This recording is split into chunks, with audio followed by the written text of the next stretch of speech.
Bienvenidas y bienvenidos a Ventana Europa, el magazine quincenal de France 24 sobre el viejo continente. Soy Laura Garzón Rincón y los invito a que me acompañen a echar un vistazo a la actualidad de la región. Comencemos. Francia ya tiene primer ministro. Michel Barnier, quien fue comisario europeo y negociador del Brexit, es ahora el encargado por Emmanuel Macron para formar gobierno. Una tarea nada fácil en una asamblea dividida, donde su nombramiento no fue bien visto por representantes de la izquierda francesa.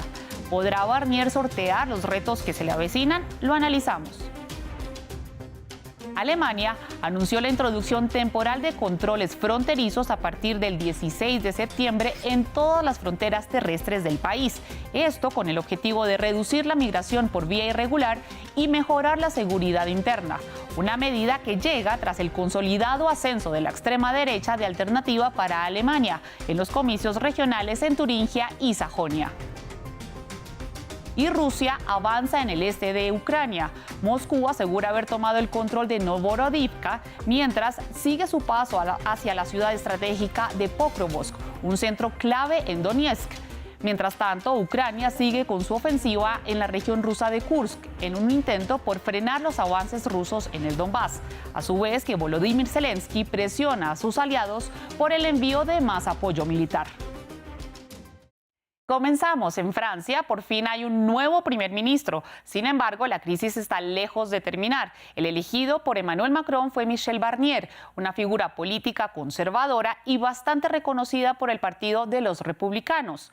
Una elección que ha sido fuertemente criticada por las facciones de izquierda, quienes acusan al presidente de no escuchar la voluntad de la ciudadanía en las elecciones legislativas convocadas de manera anticipada por él mismo, donde el grupo Nuevo Frente Popular fue el más votado, aunque sin tener una mayoría en la asamblea.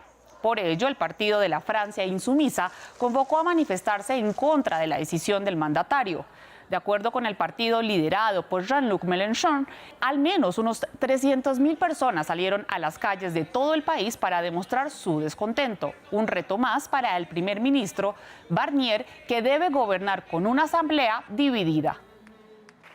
Después de su nombramiento como nuevo primer ministro, la prioridad de Michel Barnier es formar gobierno.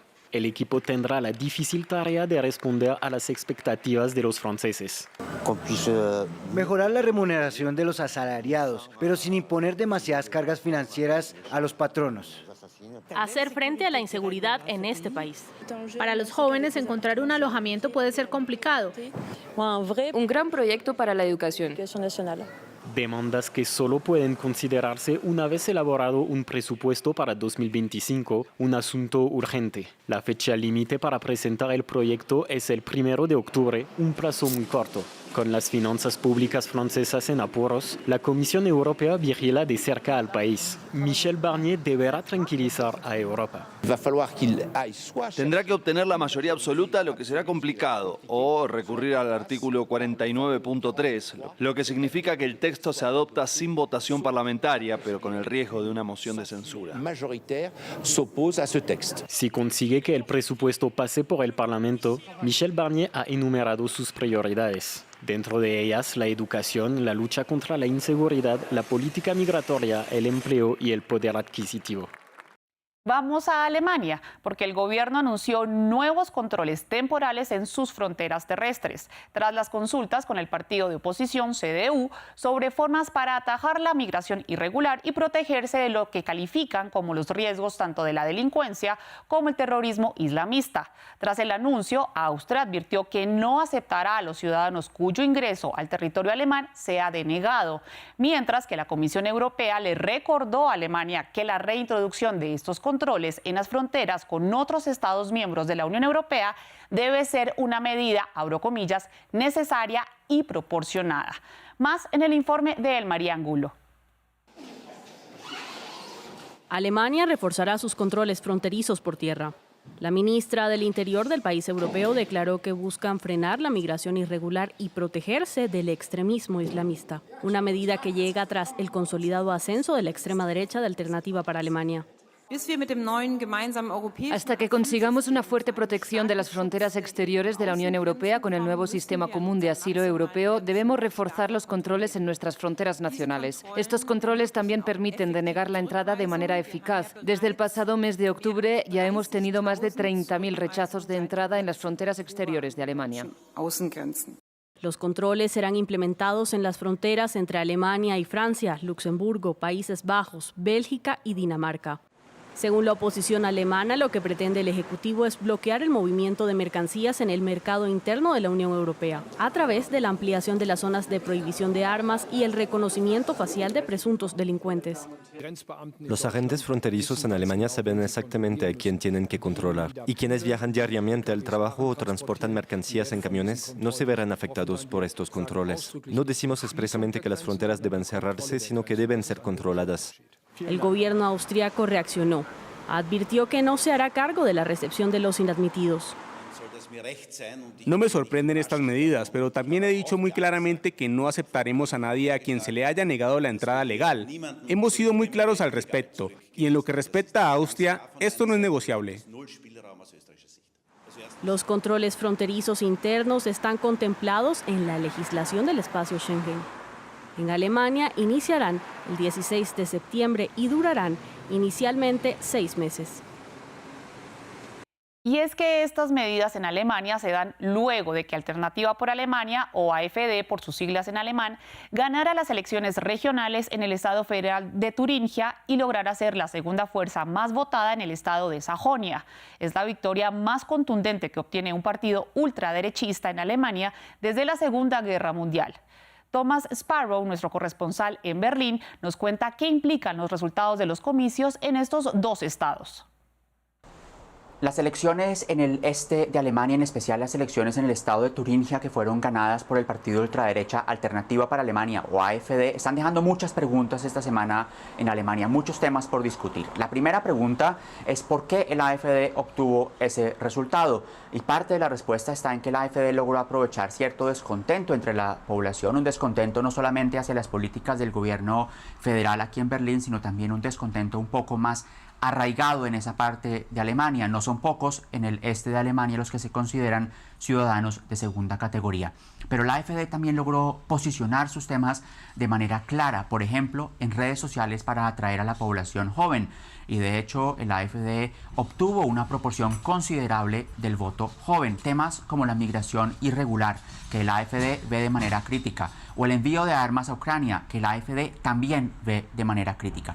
La segunda pregunta es qué significa este resultado para el gobierno del canciller alemán Olaf Scholz. Su partido socialdemócrata, así como sus socios de coalición a nivel federal, tuvieron una jornada electoral para el olvido. Y de ahí que esta semana hayan estado no solamente tratando de entender qué fue lo que pasó, por qué tuvieron esos resultados, sino también poniéndose manos a la obra. Y un primer enfoque está en buscar medidas para reducir la migración irregular aquí a Alemania.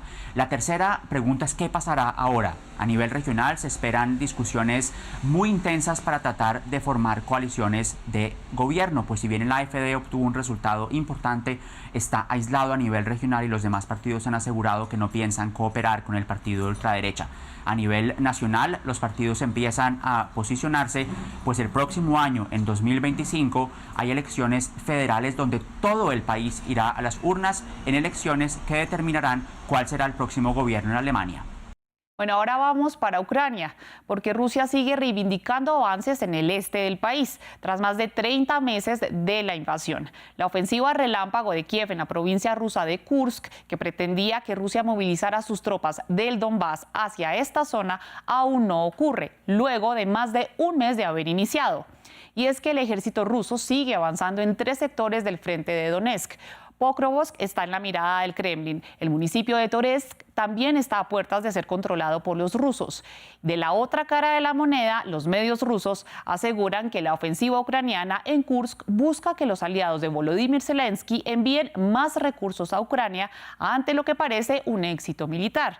Vladimir Putin aseguró que la ofensiva ucraniana no logró su objetivo, que era frenar el avance ruso en el Donbass. Así lo afirmó desde Mongolia, mientras desafiaba a la Corte Penal Internacional con su viaje. El ataque más mortífero de los últimos meses en Ucrania a la ciudad de Poltava generó el rechazo de la comunidad internacional. Veamos más en el siguiente informe. Las imágenes grabadas con un celular muestran las consecuencias inmediatas de un ataque aéreo ruso, edificios destruidos y escombros en la calle. Los residentes dijeron que las sirenas de ataque aéreo sonaron alrededor de las 9 de la mañana del 2 de septiembre y minutos después hubo 2 fuertes explosiones. Estábamos muy asustados, corrimos rápidamente al baño para cubrirnos. Estábamos bien, pero la casa de al lado tenía todas las ventanas rotas. No tenemos un sótano, por lo que nuestra única opción era sentarnos y esperar a que pasara. El ataque en la ciudad de Poltava, en el este de Ucrania, es el ataque más mortal de la guerra hasta ahora en lo que va de 2024. Funcionarios ucranianos informaron del impacto de 2 misiles balísticos rusos en una academia militar, así como un hospital cercano. La gente se apresuró a un centro médico para donar sangre, donde los heridos estaban siendo tratados. Vine aquí por la tragedia en Poltava. Decidí ayudar tanto como pude. Tal vez mi sangre será útil para alguien. Cuando la escalada del ataque se hizo evidente, el presidente ucraniano Volodymyr Zelensky publicó un mensaje en Telegram prometiendo tomar represalias y pidiendo más ayuda a los aliados de Ucrania. La escoria rusa será sin duda responsable de este ataque. Una vez más, instamos a todos los que tienen el poder de detener este terror. Necesitamos sistemas de defensa aérea y misiles, no en un almacén en algún lugar. Ahora se necesitan ataques de largo alcance que puedan defenderse contra el terror ruso. El hecho se suma a una serie de ataques rusos en la última semana, incluyendo unos 200 drones y misiles que han impactado Ucrania, así como bombardeos a Kharkiv, la segunda ciudad más grande del país. Bueno, ¿y asistirían a un concierto en un cementerio? En Viena, cientos de personas asistieron al cementerio central para celebrar los 150 años de este lugar.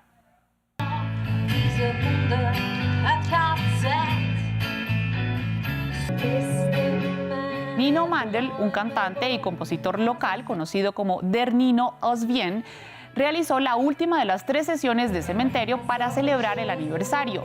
Y es que es el segundo cementerio más grande en Europa, con 2,5 kilómetros cuadrados de terreno y alrededor de 330.000 tumbas, donde se calcula que están enterradas casi 3,5 millones de personas. Decenas de miles de turistas visitan este cementerio cada mes para pasear por las avenidas arboladas y tumbas de muchas figuras famosas, entre ellas Ludwig van Beethoven, Franz Schubert y Johann Strauss.